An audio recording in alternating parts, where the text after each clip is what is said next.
So, ayan po, malinaw.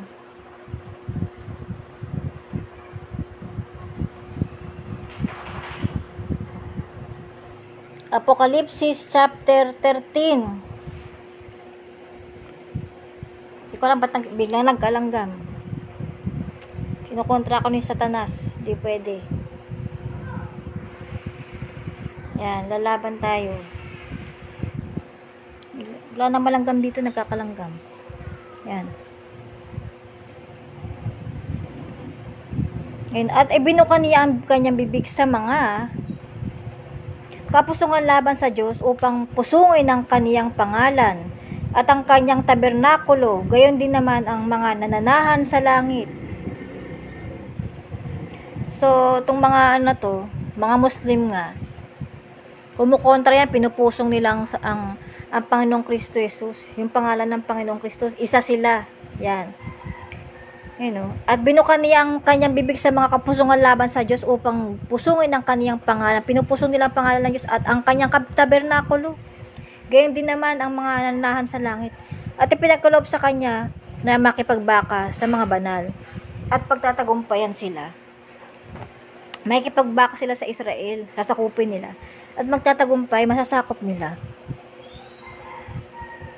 At binigyan siya ng kapamalaan sa bawat angkan at bayan, at wika, at bansa. So, itong Diablo na to, yan, magkakaroon sila, pag nasakop nila ang Israel, magkakaroon sila ng kapamahalaan sa, sa bawat angkan, at bayan, at wika, at sa mga bansa. Lahat ng bansa. Sakop tayo, Pilipinas, at ang lahat ng nangananahan sa lupa. Lahat ng nananahan sa lupa ay magsisamba sa kanya. Lahat ng nananahan sa lupa, sasambahin ng halimaw na ito. Ng kanyang pangalan ay hindi nasusulat sa aklat ng buhay ng Kordero. Ang pangalan daw nitong itong pangulo na to, hindi daw nasusulat sa aklat ng buhay ng Kordero. Ni Hesukristo. Sino bang Kordero? Ang Panginoong Hesukristo lamang, na pinatay buhat ng itatag ang sanglibutan. So, ayan nga po. At ang lahat ng nanganana sa lupa ay magsisisamba sa kanya, na ang kanikanyang pangalan ay hindi nasusulat sa aklat ng buhay. Yung gagawa nito, itong mga 666 na ito, yung kani-kanyang pangalan nila, hindi nasusulat sa aklat ng buhay ng Kordero. Sa aklat ng buhay ni Hesukristo, na pinatay buhat ng itatagasang libutan. Kung ang sino man ay may pakinig, ay makinig, sabi ng Biblia. Kung ang sino man ay sa pagkabihag, paroroon siya. So, malungkot po itong mangyayari. Yung mga bibihagin, yan, kung ang sino man ay papatay na sa tabak, sa pamagitan ng tabak, yan, ay dapat siyang mamatay sa tabak.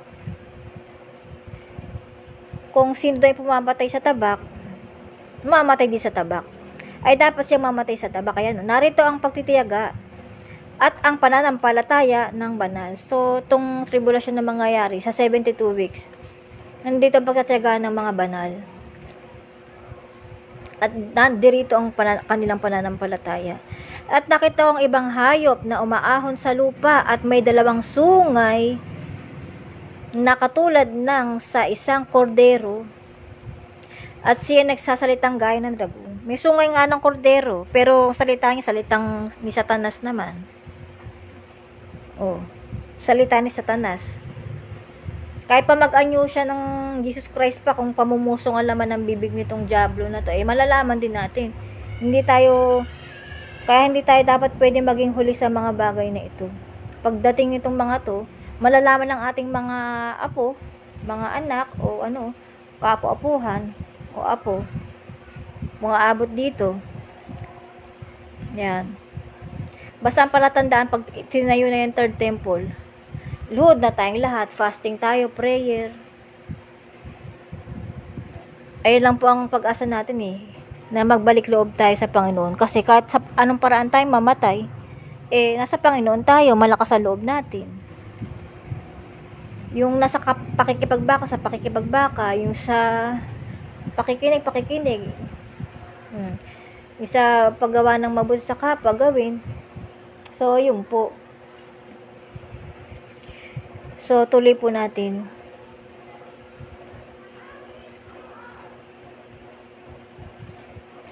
At ipinagkaloob sa kanya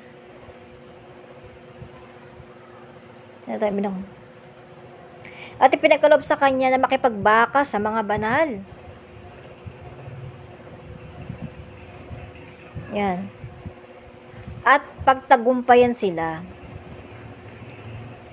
Pagtatagumpayan nga nila ang Israel, makikipagbakas, itong halimaw na to, Pangulo ng Russia, makikipagbaka to sa Israel.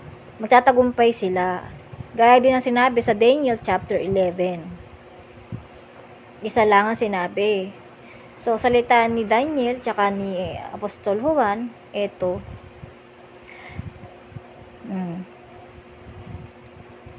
Binigyan siya ng kapamalaan sa bawat angkan at bayan at wika at bansa. At ang lahat ng nanganana sa lupa ay magsisamba sa kanya, na ang kani-kanyang pangalan ay hindi nasusulat sa aklat ng buhay ng kordero na pinatay, buhat na itatag ang sanglibutan. Kung ang sino man ay may pakinig ay makinig, kung ang sino man ay sa pagkabig ay sa pagkabig, paroroon siya. Kung ang sino man ay papatay sa tabak, ay dapat siyang mamatay sa tabak.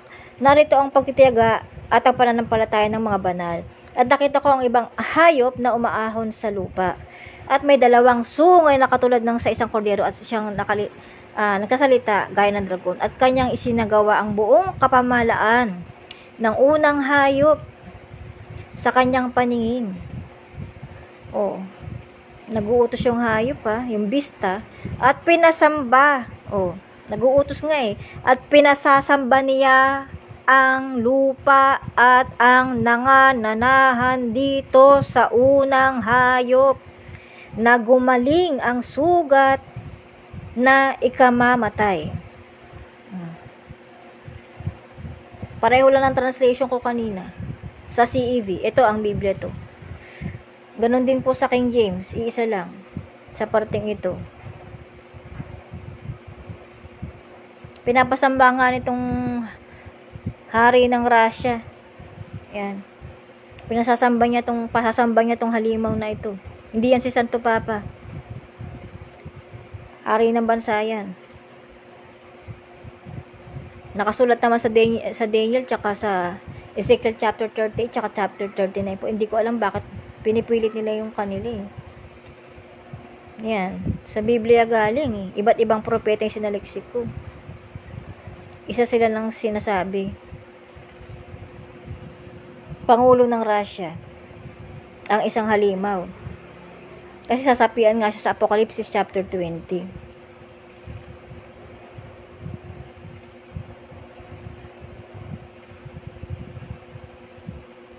At kanyang isinasagawa ang buong kapamalaan ng unang hayop sa kanyang paningin, at pinasasamba niya ang lupa at ang nangananahan dito sa unang hayop, na gumaling ang sugat sa ikamamatay, at siya ay gumagawa ng mga dakilang tanda.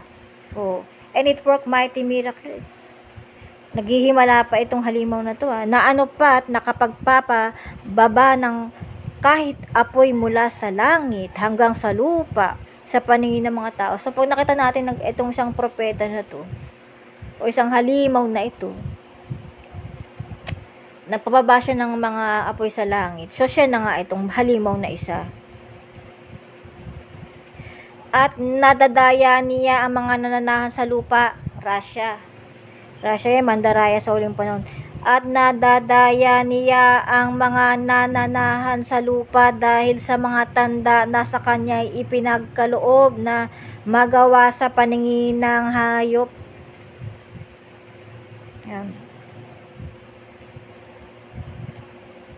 Na sinasabi sa mga nananahan sa lupa na dapat silang gumawa ng isang larawan ng hayop na mayroon ng sugat ng tabak at nabuhay. Gawa daw sila ng idol, ng graven image. Yan. Yung are. Ayan. Pinagagawa ang mga tao ng ng hinubog na halimaw, at siya ay pinagkaloobang makapagbigay ng hininga sa larawan ng hayop. Nung nagawa na yung rebulto, hiningahan naman itong magog na to. Yan.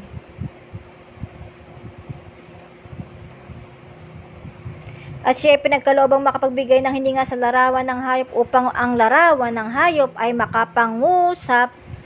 Hiningahan niya, nung pagkahinga niya, nagsasalita ng rebulto at maipapatay naman ang lahat nang hindi sumasamba sa larawan ng hayop. So, papapatay naman yung itong magog na to. Papapatay niya yung mga hindi sumasamba sa beast. Ipapapatay. Sa buong mundo po ito, hindi lang sa Israel. Sabi po, lahat kailangan sumamba. Buong mundo, lahat ng bansa. Buong lupa nakalagay. At ang lahat, maliliit at malalaki at mayayaman at mga dukha at mga laya at ang mga alipin ay pinabigyan ng isang tanda sa kanilang kanang kamay o sa noo.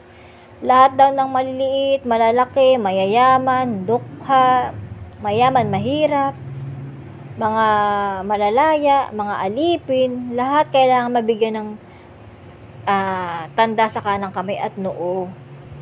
So, pupwersahin nga, gaya na sinabi kayo, pupwersahin nila ang buong mundo na malagyan ng tatak ng dyablo at nang huwag makabili o makapagbili ang sino man, kundi siyang mayroong lamang na tanda.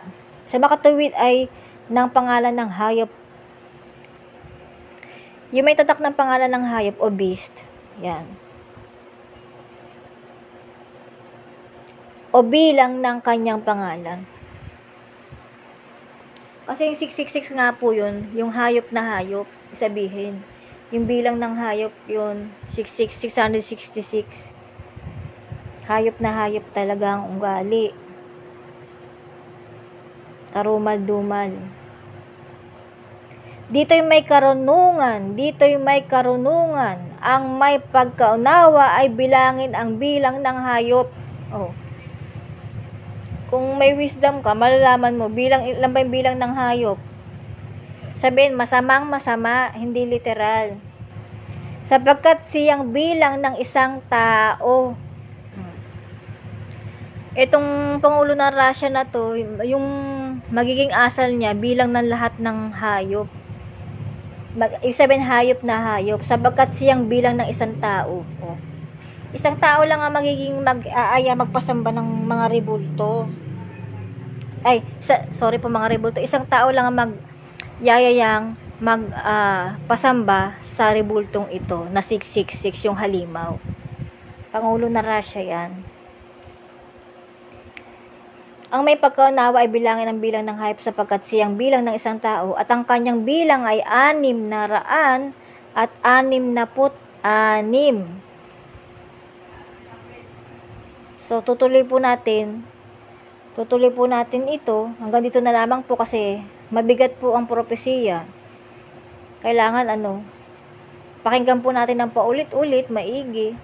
Kasi ganun po ang ginawa ko. Taon ko po yan. Kasi unang basa ko pa lang na ko na yan, naintindihan ko na po. Kaya lalo ko pa siyang sinaliksik. Taon po yan. Mga taon. Umaga, tanghali, gabi, madaling araw, umaga. Yan. Basta nagigising ako noon, pagising ko, unang pagkagising ko, Bible kagad. Sip lang ako ng sopas o Bible kagad. So, ayan na lamang po.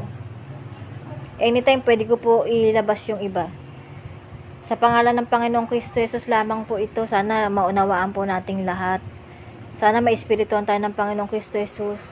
Alisin niya ang mga talokbong nating lahat, alisin ang talokbong ng mga nakikinig, ipagpasa Diyos nila, mauna ang pangalan ng Panginoong Kristo Jesus.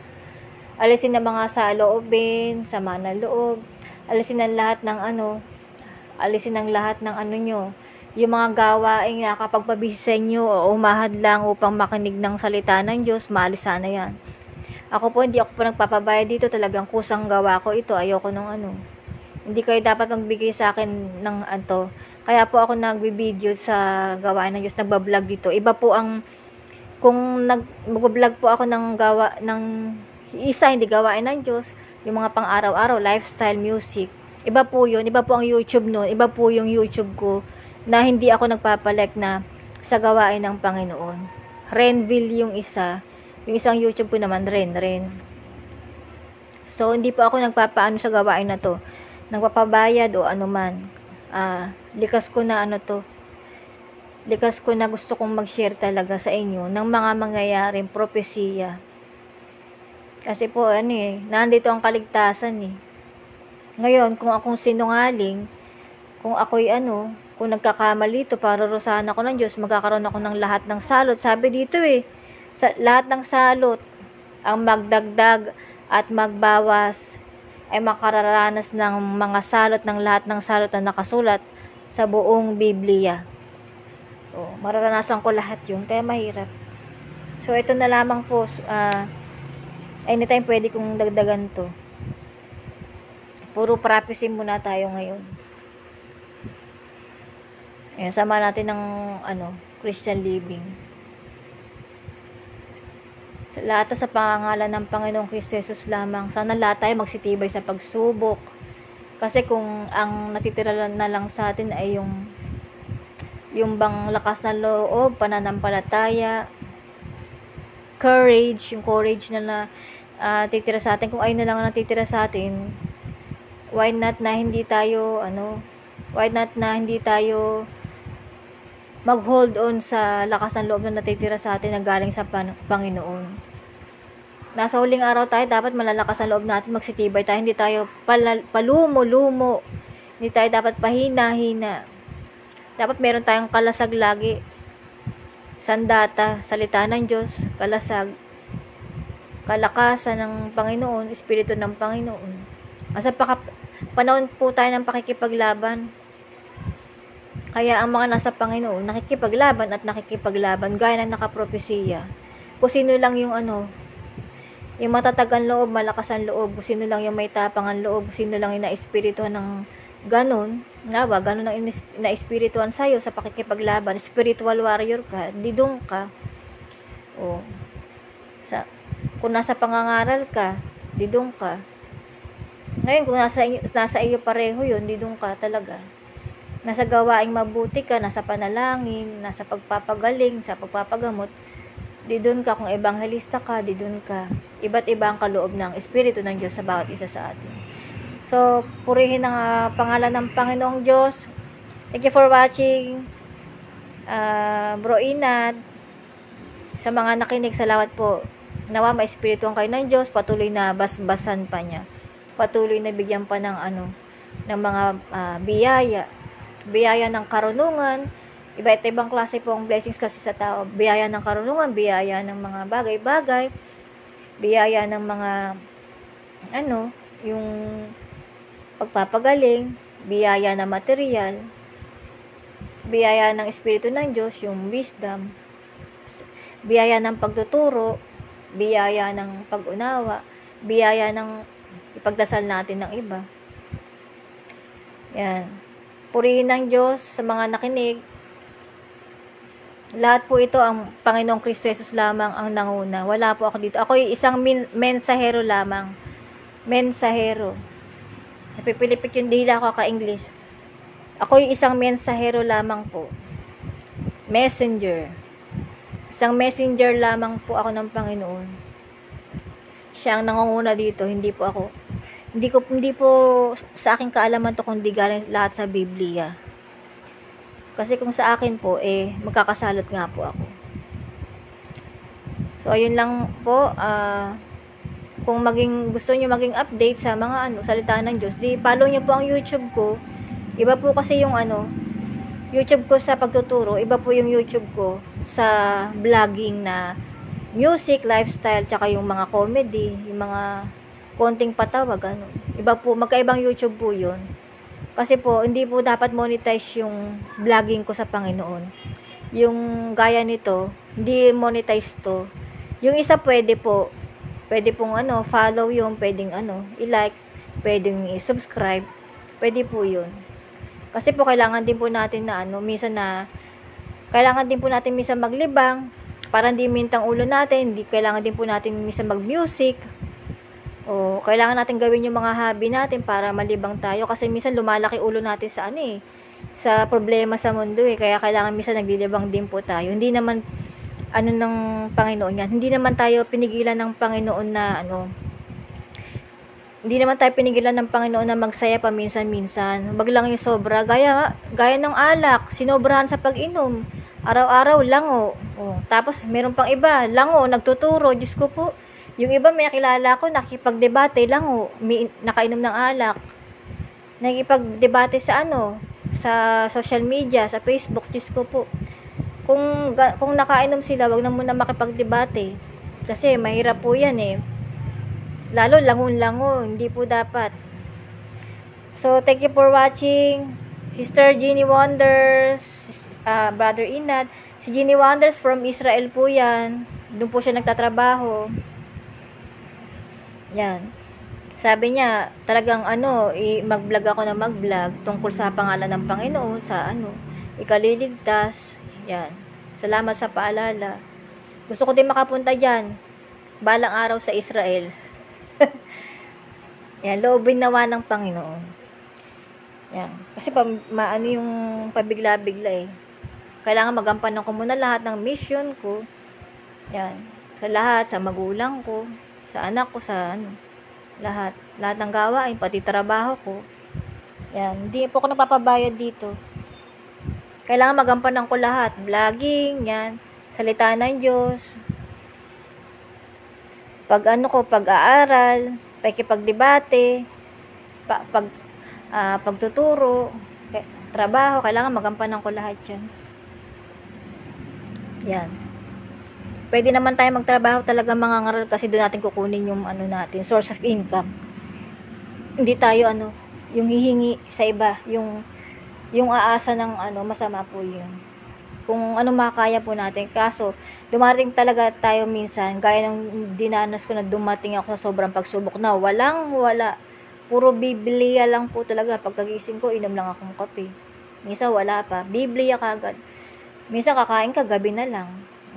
Minsan, na lang, tanghali. Tanghalit gabi. Naranasan ko lahat yung nung nagbiblia ako. Nung umpisa ako nagbiblia. Naranasan ko yung matagal na taon. Kaya alam ko lahat ng pinagdaanan ko. Pati yung nagbabasa ako ng Biblia, ilang taon ako hindi nanood ng TV. Kusa po yun. Hindi po talaga, yung mawawala ka pala ng gana manood ng TV kasi mas importante pa pala yung nababasa mo sa Biblia. At mas kahindik yung nababasa mo, mas horror. Wala nga lang pong sci-fi. Daig pa yung social media, daig pa yung TV. Nandiyan yung mga propesya, mangyayari. Yung mga love story na andyan. Ang dami. Kaya mas pinili kong maalaman ng Biblia kaysa ibang bagay dito sa mundo na yung mga lamang. Gaya ng pag-ibig.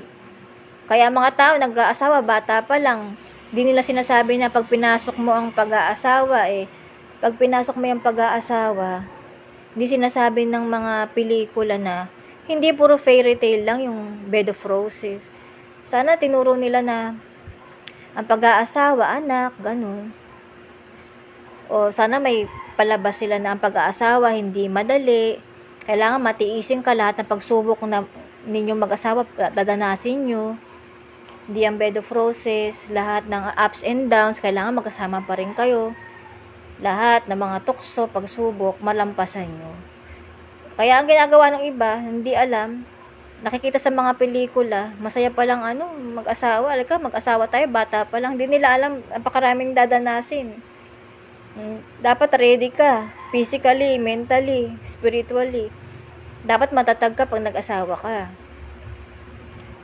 Dahil may weaknesses ang asawa mo, may weakness ka din. Ngayon, kung wala kayo pareho sa Panginoon, magigiba kayong pareho. Malaki kaibahan nung nasa Panginoon. Kasi may takot ka na. Iba na yung pananaw mo kaysa nung wala ka sa Panginoon. Yan. Masasabi ko sa pag-aasawa, talaga dapat handa kayo pareho, pati utak nyo. Swerte nga naman ng mga bata pala nag-aasawa na. Sila pa rin hanggang tumanda. Ibang klase din po yun. Ayan. So, ituro natin sa lahat ang mga bagay na yan. Yung mga may alam, sa kamag-anak natin, sa mga kakilala, na ang pag-aasawa hindi basta-basta. Ganon din, ituro po natin yung prophecy, mga prophecy, ituro din natin, ipangaral natin. Kasi sayang po ang kaalaman Kaya, sayang po itong mga to. Hindi pwedeng nakatabi lang sa Biblia.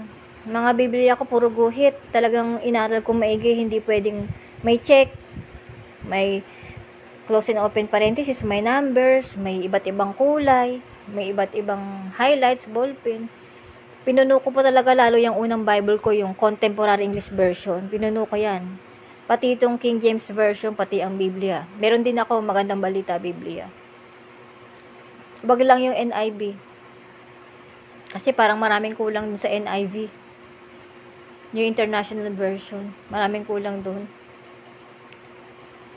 Pero kasama lahat yan, sa pag-aaral mo, kung gusto mong balansin, basahin mo lahat yan. Iba't ibang version, malalaman mo din kung ano totoo dyan. Mababalansi ka, bibigyan ka ng Panginoon ng spiritual na pangunawa, kung ano yan yung totoo.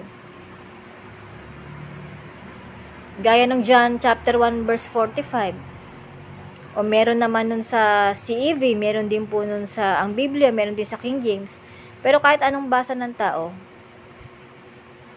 kahit iba't ibang Bible pa yan, kahit anong basa ng tao, kung hindi pa ipinagkaloob ng Diyos ang espiritu niya, kung may talakbong pa rin, hindi pa rin mauunawaan. Yan. Kasi po ang espiritu ng Diyos gaya sa mga apostol. Katulad ng speaking of tongues nila. May takdang oras na ipinagkakaloob ng Panginoon ang kaliwanagan na yun, or restoration na sinasabi sa atin. May takdang oras, hindi niya hiniling natin ngayon, hindi kaagad, meron takdang oras na ibinibigay sa atin ng Panginoon. Gaya nung matagal na ako nagbabasa ng Biblia, hindi lahat sabay-sabay na ipinagkakaloob sa'yo. John 1:45, yung nakita ni Nathaniel, yung nakasulat pala sa aklat ng ni Moses, sa kautusan ni Moses, yung 10 Commandments. Sabi ni Nathaniel, nakita niya yung si Jesus. Yung daw Jesus, yung Panginoon na nakasulat sa aklat ni Moses sa kautusan sa 10 Commandments. Isa lang naman na aklat ni Moses, isa lang din ang kautusan niya. Ang buong aklat ni Moses kasi Genesis hanggang Deuteronomy na tinatawag na Torah sa Israel. So, yung Torah na yan, buong aklat ni Moses yan, isang aklat niya yan. Ayan yung ang nilalaman ng kautusan, iisa lang ang Diyos. Ayun ang sinasabi ni Moses. Pero, nahuli sa bibig ni Nathaniel na ang nilalaman ng kautusan ni Moses, na ang Diyos na yun si Jesucristo sa John 1:45. So, ayan yung mga misteryo na nababasa natin pero hindi natin minsan nauunawaan. Kaya, kaya yung alam ko, hinihimay ko. Kasi bigla ako na lang naunawaan Hindi po galing sa iba, yung totoo lang. Yung mga doktrina na yan, hindi po galing sa iba, galing po sa Biblia. Hindi ko pinulot-pulot dyan. Ayoko mamulot sa iba kasi paano kung mali yung pinupulot ko. Sa Biblia ko po talaga kinuha yan. Araw at gabi, madaling araw, umaga, binabasa ko yan noon. Mula noon, 10 taon ko na ngayon, katapusan ng May, sa pagbabasa ng Biblia. Mahirap magpapaliban yung ipahuhuli natin ng Panginoon sa gawain natin. Kahit anong busy natin, kailangan mauna ang Panginoon. Unahin natin siya. Yan, matindi po ang ginawa kong pag-aaral yan. magutom, mauhaw. Parang di ka na mauuhaw sa sobrang pagbabasa mo, nakalimutan mo ng kumain yata. Nakalimutan mo ng kumain, uminom. Parang binubusog ka ng Espiritu ng Diyos. Yan. Kasi salita ng Diyos yan eh. Hindi ka lang daw nga sabi, hindi ka nga mabubuhay sa Hindi, ang tao hindi nabubuhay lang sa sa pagkain at tinapay. Nabubuhay din sa salita ng Diyos.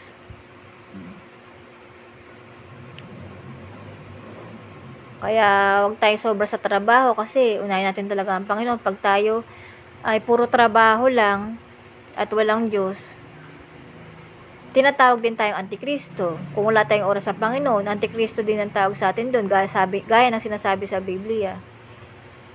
Lahat ng kinalilibangan mo na sobra at ipinahuli mo ang Panginoon, yari ka na. Pag tinawag ka, bigla kang nakaranas ng kalamidad o sa buhay, o kaya bigla kang na-disgrasya, na diretso patay ka na, wala na. Hindi ka na makabawi sa Panginoon, hindi mo na magagawa ang gawain ng Panginoon. Kaya habang may oras tayo, gawa tayo ng gawain sa Panginoon, mag-sharing tayo, Bible sharing. Sa abot kayang makakaya natin, huwag tayong mahiya. Lahat ng magagawa natin, gawin natin para sa Panginoon. Ako nga po dati, hindi ko kaya mag-live talaga, kasi sobrang mahihain ko po. Pero sa debate talaga, dire-diretso ako. Ayoko po mag-live talaga. Gusto ko yung recorded lang. Yung YouTube. Dapat YouTube lang. Kaso na busy nga po ako, kaya ang ginawa ko live. Para hindi ko na siya i-edit. Kasi mas okay din yung yung tinuturo siya ng kaysa yung i-edit ko siya, puro picture lang. Puro picture lang ang nakikita. Ayan, para malinaw yung pagkakasabi. So, salamat po ng mga nakinig. Pagpapatuloy ko po itong propesiya. Itong mga propesiya. More on prophecy muna po tayo, pagduduktong-duktong. Kasi malapit na, may red heifer na pulang baka May pulang baka na po tayo. May pulang baka na tayo. Nakakita na sila ng pulang baka. Hindi po brown na, pula.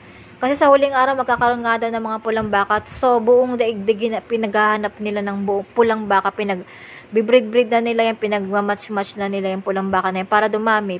So, within 72 weeks, na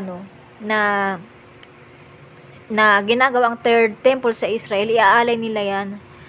So, kasabay niya fasting, prayer, worship. Kailangan nila ng abo ng red heifer na yan.